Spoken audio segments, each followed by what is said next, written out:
Welcome to the Inside Indiana Business Television podcast. I'm Andy Ober.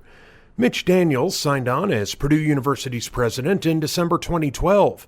The school extended the former Indiana governor's contract indefinitely earlier this year, and the Indiana Chamber of Commerce has named him its 2018 Business Leader of the Year.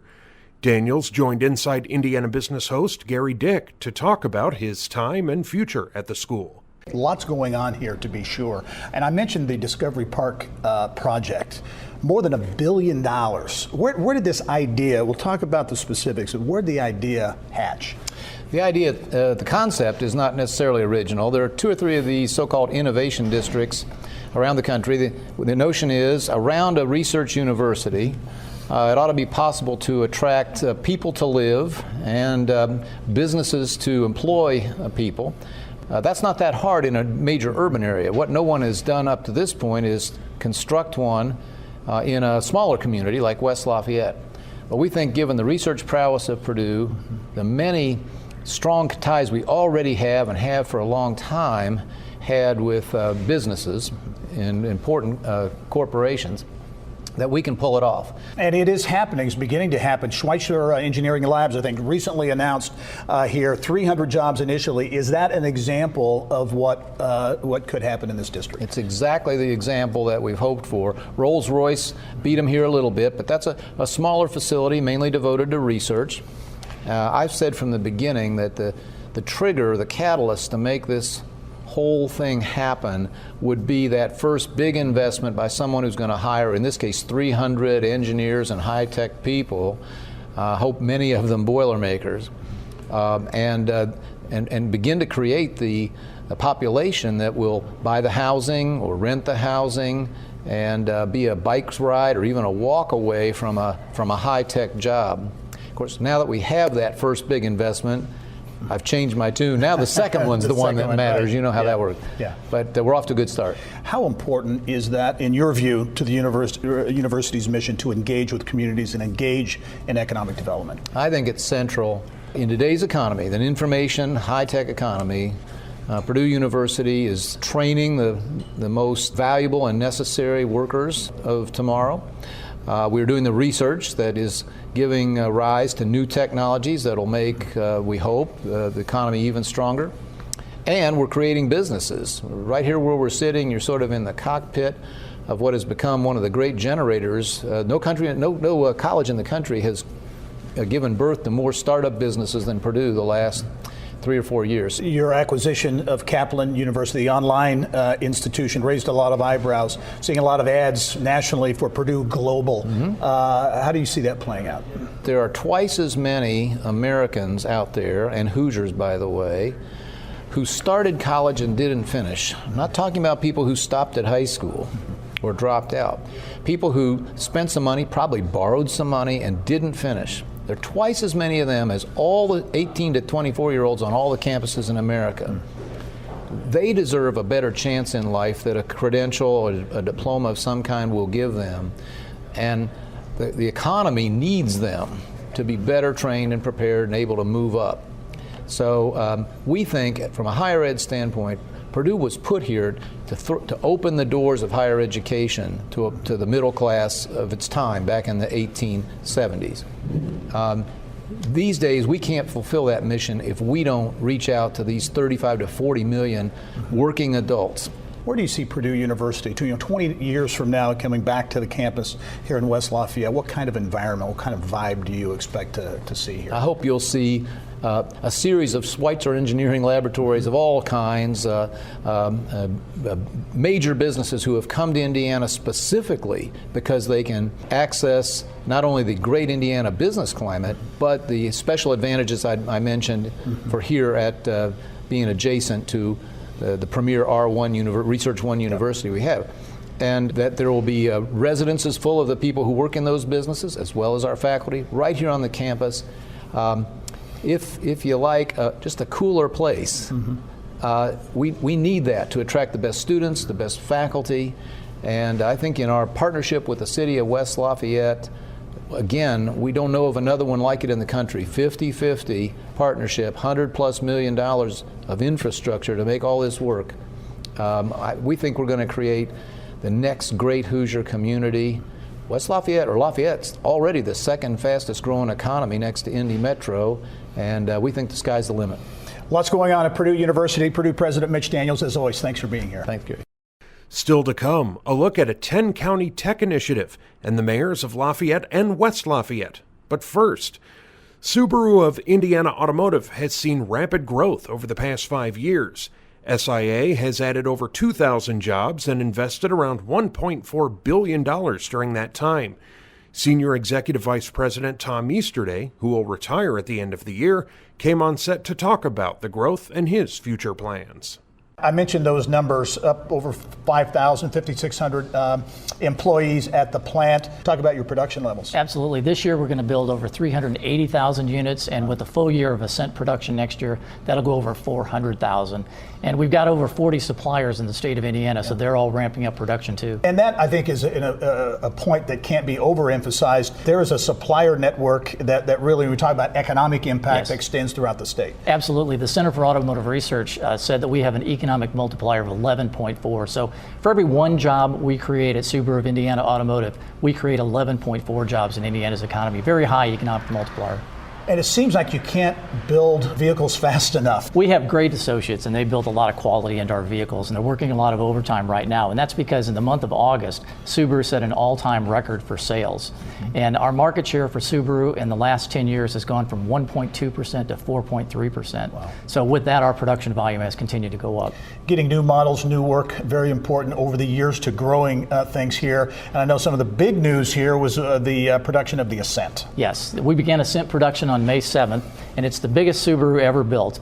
It's got a 260 horsepower turbocharged engine. It can seat up to 8 passengers. If you have captain's chairs, it seats 7. It's got 19 cup holders, and it could have as many as 8 USB ports. Plus, it's got all the great safety features that are on Subarus, like the eyesight collision avoidance system. Obviously, demand is driving the investment, the workforce, all those types of things. But this is a testament to these numbers, to the workforce here in the greater Lafayette area. Oh, absolutely it is. And Indiana has been known for manufacturing for a long time. You go all the way back to Elwood Haynes and the creation of the Apperson Company to make gasoline-powered cars.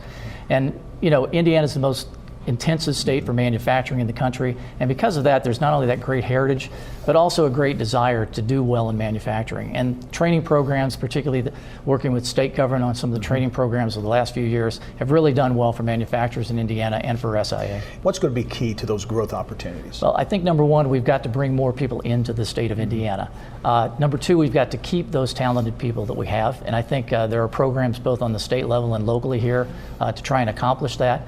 One thing that we've been trying to do and we've been working with the state on is bringing people that are leaving the military and bringing them here to work. We know that they know the work ethic, and certainly they're going to do a good job for us, and they have done a great job for us. Final question for you. You are calling the quits. You're going to retire after being here at day one, some 30 years on the job. What's next for Tom Easterday? Well, I'm a lifelong Hoosier, so I'll stay in the state of Indiana, spend more time with the family, obviously, but also devote a lot of time to nonprofit organizations. I've been a Special Olympics coach for over 20 years, continue to do that. Also work with IU Health on their board, and certainly work with the Boy Scouts. I'm very active in that too. So that and maybe some other nonprofit work.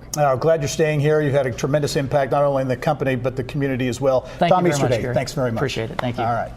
Later in the podcast, the mayors of Lafayette and West Lafayette talk about their visions of the future and a spotlight on Purdue's Innovation District. But now, the Wabash Heartland Innovation Network is a 10-county tech-focused initiative supporting the agriculture and manufacturing industries. Its goal is to establish the region as a global hub for Internet of Things technology. CEO Johnny Park and Purdue Center for Regional Development Specialist Melinda Grismer joined us with more. Johnny, I'll start with you. First of all, why did you take this opportunity? You were a successful entrepreneur with Spencer Technologies, a company that was sold, Purdue faculty member. Why take this role with WIN? Yeah, I mean, my wife and I came to this region about 20-something years ago, and we just grew to love this place, and we proudly consider Indiana as our home. And at the end of the day, you know, my personal mission is about serving people, and I saw this opportunity is ultimately about serving the people in this region, and nothing can excite me more. You bring a nice skill set with the entrepreneurial background to the table here. When you talk about WIN, Wabash Heartland Innovation Network, it's a regional network. What's the bottom line? What's it all about? Yeah. Let me step back a little bit. So we have begun, we're at the beginning of what many people call third wave of internet, right? The first wave was about bringing world online. The second wave was essentially about building apps and services on top of the internet. Now the third wave of internet is as this internet integrates seamlessly and pervasively pretty much every aspect of life. It's just changing how we live, how we interact with each other, how we communicate, how we learn, how we work. So we see a tremendous opportunity here. So we want to become the forerunner and the leader of IoT as applied to agriculture and manufacturing. So WIN, Wabash Heartland Innovation Network, is a 10-county consortium in the north central Indiana to really develop this region into the global epicenter of digital agriculture and next generation manufacturing. And Melinda, I know there was a big survey taken of residents, folks in the region here. Talk about the big takeaways, because I think it really reflects maybe part of that mission at WIN. Sure. A big part of this grant is region building. And so what we wanted to do from the very beginning was go out into the 10 counties during the county fairs. We thought would be a really good time to launch it in June and July. And we also went online, and we had about 2,500 respondents to that survey. And we were trying to measure vitality, education, and connectivity. And in the vitality area, we really found that placemaking, specifically our parks and trails, are a real pride point for our residents. We want to build on that through this IoT. So quality of life, yes, quality of place right. initiative is important. Choosing place almost before jobs. So, making sure that we invest in that.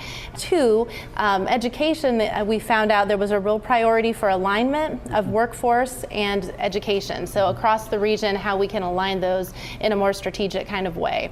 And then the third one, which has really led us into our regional cultivation fund and convening, which is coming up next for WIN, is the mandate really that we received. 52% of respondents said that they really thought that community high-speed internet was vitally important to the region. So we've really already kind of begun with that through our broadband task force. Johnny, what could this lead to in the region? Yeah, I mean, I could dream a picture of where this region is a place where billions of those sensors are manufactured. I mean, we are betting on technology at Purdue that can potentially revolutionize how sensors are manufactured at a cost of 1/100th of a cent, right? Pretty revolutionary.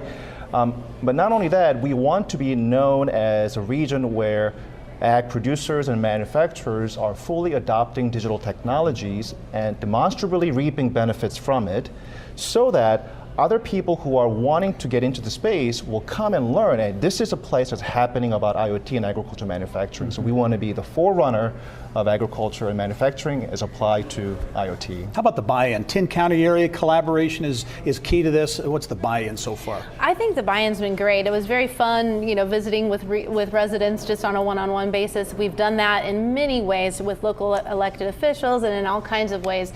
But I think, what's challenging sometimes is for us as counties to lift our heads out of our work, our very important work, to connect with others regionally. So I'm looking forward to giving, that catalyst to the region to be able to do that. So all right, the to Wabash Heartland Innovation Network is rolling. Very important initiative here in the region. Melinda Grismer and Johnny Park, thank you both for joining us. Thank you. Thank you very much.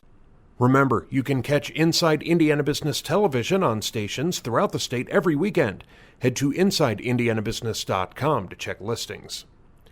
Still to come, a progress report on the $1 billion Purdue Innovation District and a special two-part Insiders panel. But first, Lafayette and West Lafayette are keeping a focus on business, industry, and quality of place.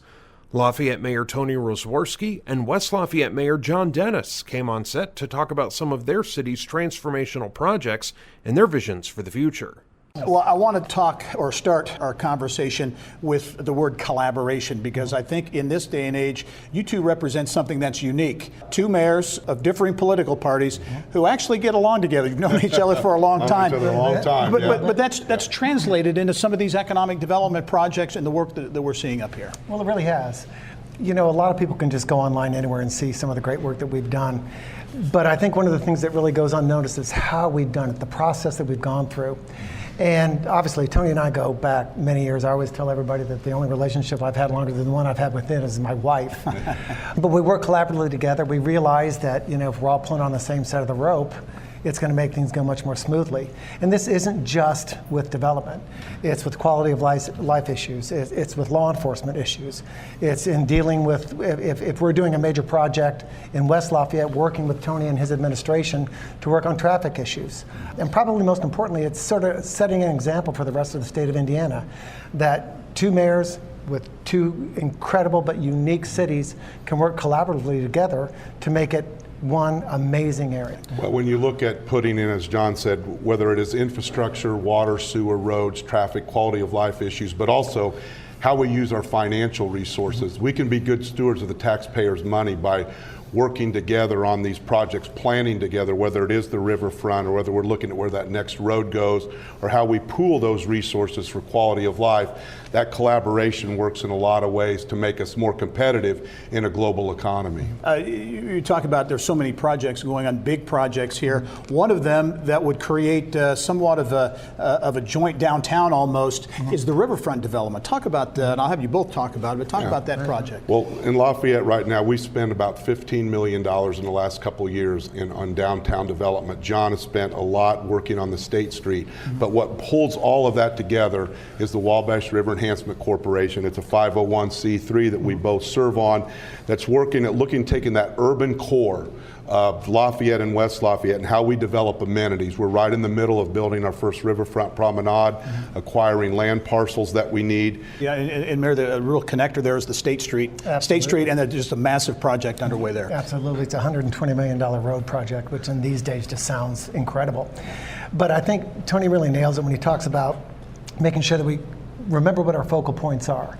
When you talk about natural resources, it gets no better than that. When you talk about the development that's come from the State Street project, we've got about $500 million worth of development on the east end of State Street project and another 5+ on the west end with the cooperation with Purdue and Discovery Park. That really makes this a place of choice. It makes it a place where people want to go. And then you put with that the high quality of life that we both share, and then Purdue University. I mean, this is an out of the parker, and it's a no-brainer when it comes to bringing in development. Some of the issues that many communities face, housing is one. In many communities around the state of Indiana, I know that's a big focus here as well. I just did a housing study. And we really want to look at the whole county.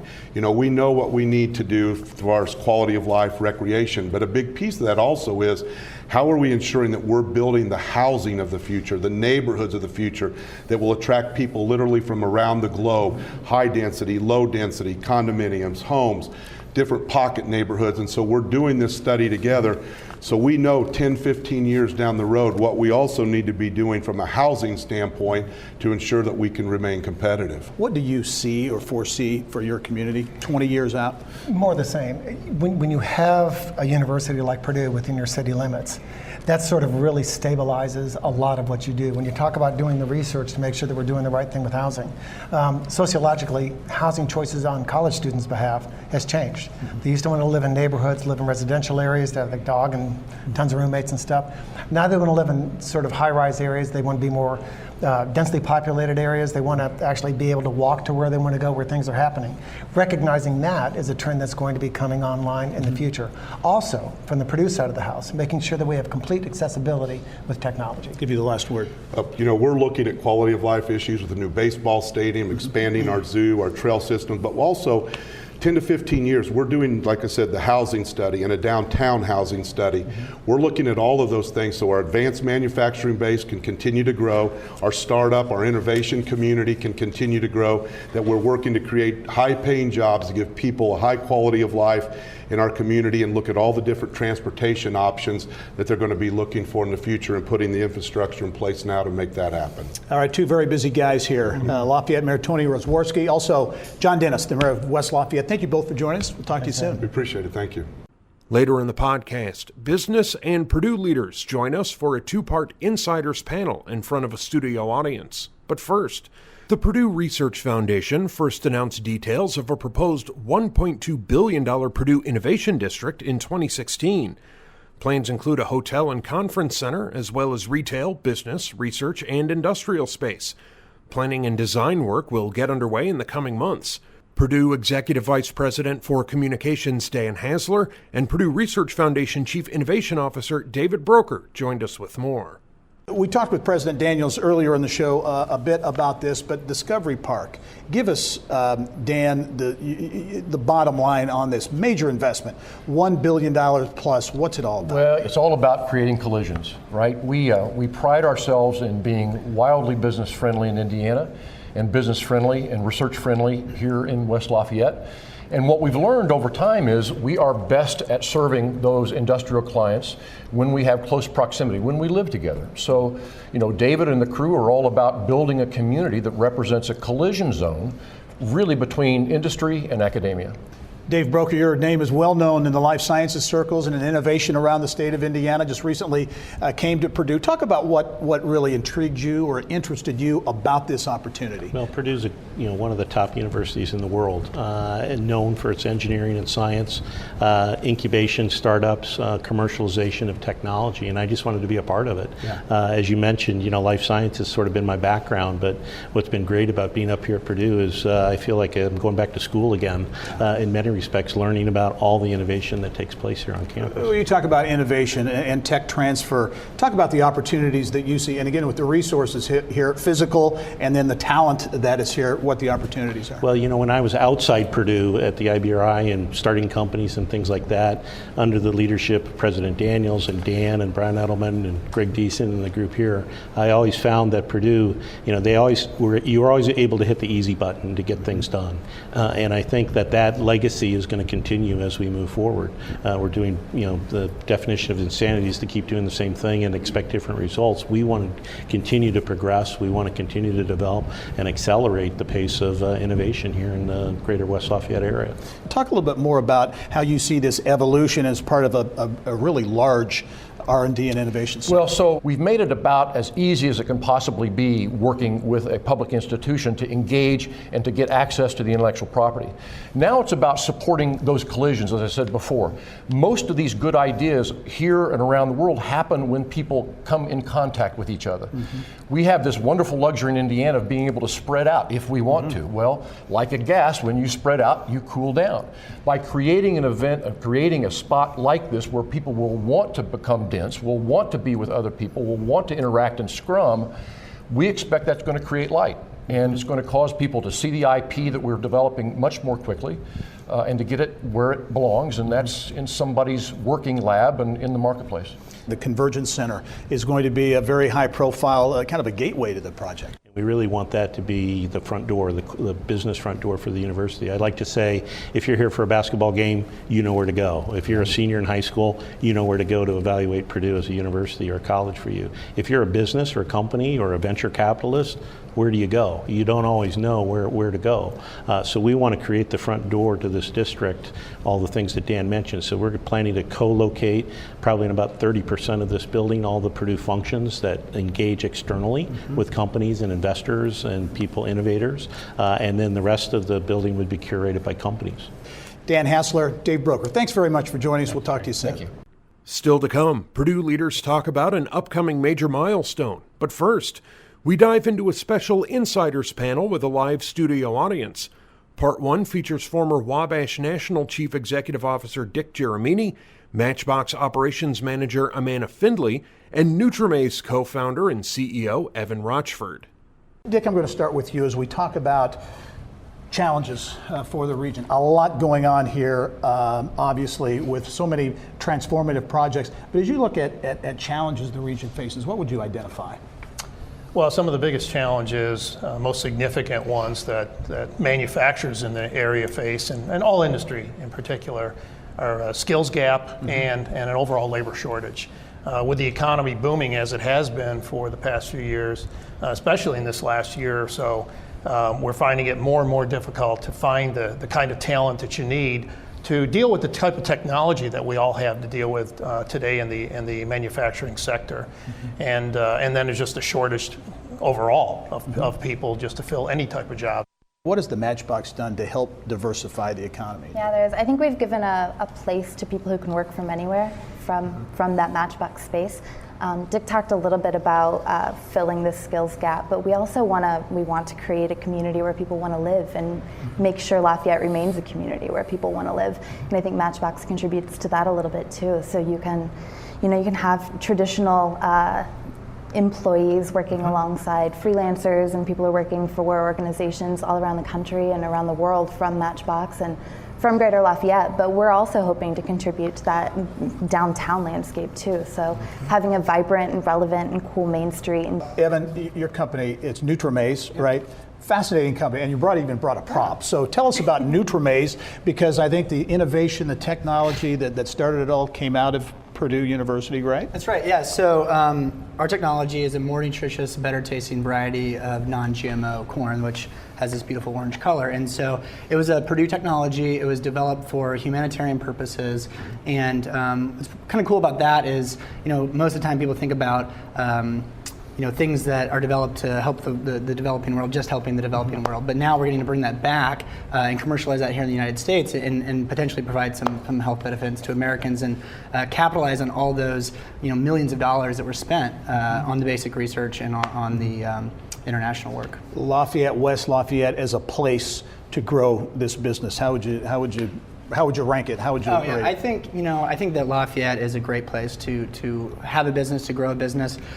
I think that starting a business, no matter where you are, is a difficult thing to do. And in Lafayette, there's two really big things that come to mind for me, which is the sense of community and the sense of camaraderie. And maybe in some larger ecosystems, it might be a little bit more competitive, a little bit more cutthroat.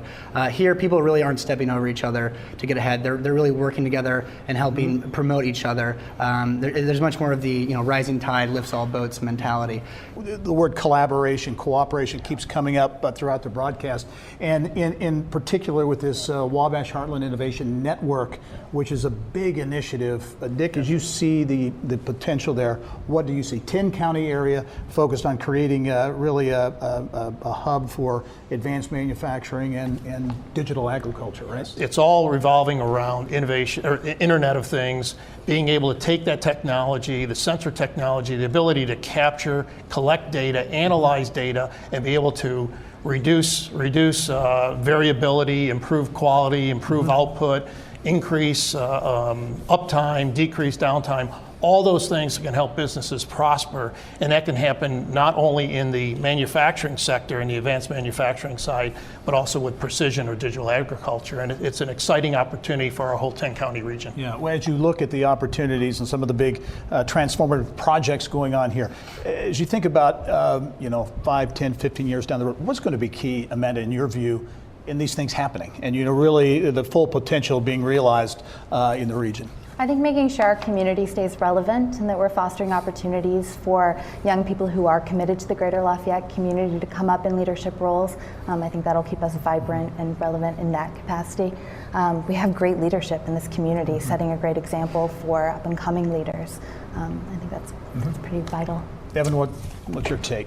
Downtown Lafayette has so much character and so much potential, and I think that bringing the two communities together, bridging that gap between Chauncey and downtown, the efforts are underway. I think that's going to be really critical to kind of filling in that gap, that time of life where maybe people want to choose to live somewhere else. Yeah, but 30 seconds, Dick. Your take on what's needed to make this all happen. Well, I think the ingredients are there. All of the initiatives that we heard earlier today from the mayors and Discovery Park and all those great things, and Evan made it very, very clearly about what this community is all about. It's very unique.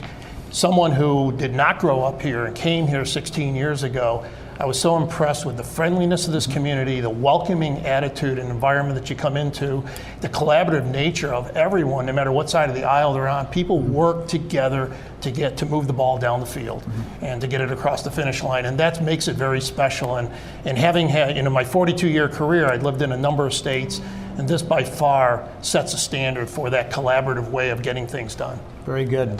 Thanks for some great perspectives on Insiders Panel number 1. Dick Geremini, Amanda Findley, and also Evan Rochford. Thanks very much. In part 2 of our special Insiders Panel, we focus on Purdue, with a huge upcoming milestone and the school's role in the state's economy. Panelists include Executive Vice President Jay Ackridge and Purdue Research Foundation Vice Presidents Brooke Beyer and Greg Deason. Jay, I'll start with you. The 150 years. obviously a significant milestone. As Purdue embarks on celebrating and marking this milestone, what can we expect? Yeah, we were excited to kick this off with homecoming. The theme for our year is Giant Leaps, so we'll be celebrating that 150th anniversary until next homecoming. Really 4 broad areas we're looking at through something we're calling the Ideas Festival. So artificial intelligence, what's in the store for us as we look to the future in that area, health and longevity, sustainability, and space. Jay, an area you know very well is agriculture. There's seems to be so much momentum in the food and ag innovation space, and Purdue obviously is right in the heart of that. Absolutely, and Indiana's in the heart of that. And the university's made major commitments in the whole area of plant sciences and new faculty, new facilities, and really building up our capacity there. And we're seeing real output now from that investment in the form of new startup ventures. Brooke, in terms of commercialization, a lot happening on that front. Here at Purdue and around the state. Talk, if you will, about some of the various deals that have happened, especially in the life sciences here over the past number of months. Absolutely. Purdue's made a huge initiative in life sciences recently. I think a couple years ago they announced they were going to invest $250 million into life sciences, and we've really seen that kind of cultivate over the last couple of years. A deal we're very excited about that happened this summer was Purdue spin-out Persolia.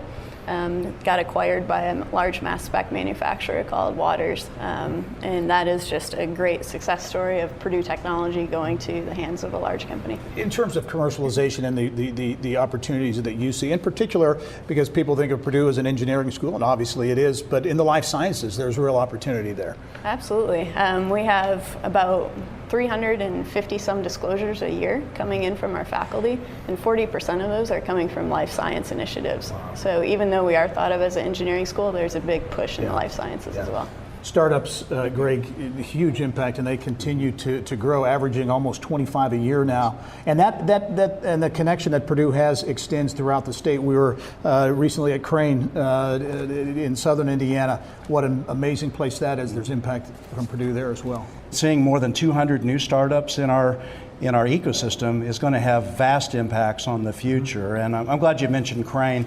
The Crane Naval Surface Warfare Center is such an important asset in Indiana, and we've extended what we've learned to do here in West Lafayette down to Crane. And happy to report there have already been 10 startups down in that location. 5 of them are advancing Crane technologies. Got a great studio audience here. We do have a question. Sir, if you just state your name and who you're with and fire away. Moses from West Lafayette. We hear about East Coast, West Coast. How does what's happening here in this ecosystem and what you're hearing change the community's outlook in terms of what we're hearing and how we stand out amongst all the other options that companies that might move here have? If you think about what really is the foundation for an entrepreneurial ecosystem, it's a major research university, and this place, Purdue, has top programs globally in science, engineering, and agriculture that provide so much of the human talent, the pipeline of new intellectual property. And when you combine that with the kind of leadership we've got both at the university and the community that's focused on quality of place, I think this area, this region has tremendous momentum compared to any place in the country right now. Well, what's fueling, Brooke, the startups averaging 25, almost 25 a year, up from I think maybe 8 or 9 previously?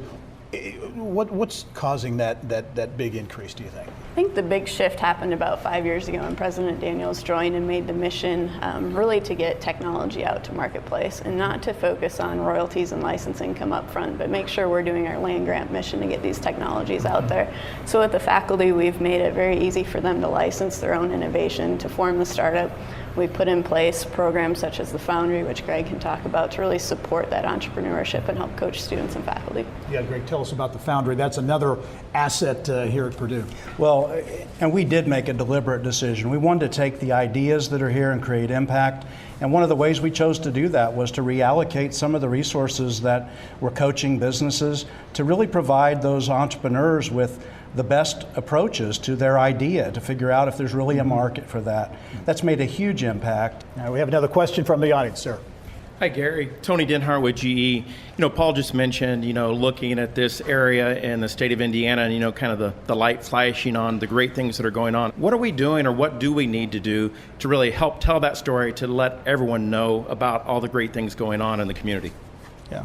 I think the 150th anniversary celebration, Giant Leaps, is absolutely intended to raise the awareness and visibility of this place as we look forward. It's a future-focused effort. It's intended to showcase the kinds of people and ideas and again, innovations, creations that are happening here, and celebrate the talent, and also bring people to this community to engage in dialogue about these issues, so that, again, world leaders are going to experience some of the things happen in this community. So when they go back, they're going to understand more about all the things that are happening here at Purdue. You talk about the assets here, Greg, the Purdue Research Park. Talk about the profile here. How many companies, how many people work here? I mean, this is almost a city within itself. Yeah, right here in West Lafayette, more than 200 companies call this home. That literally puts 3,800 or so employees here.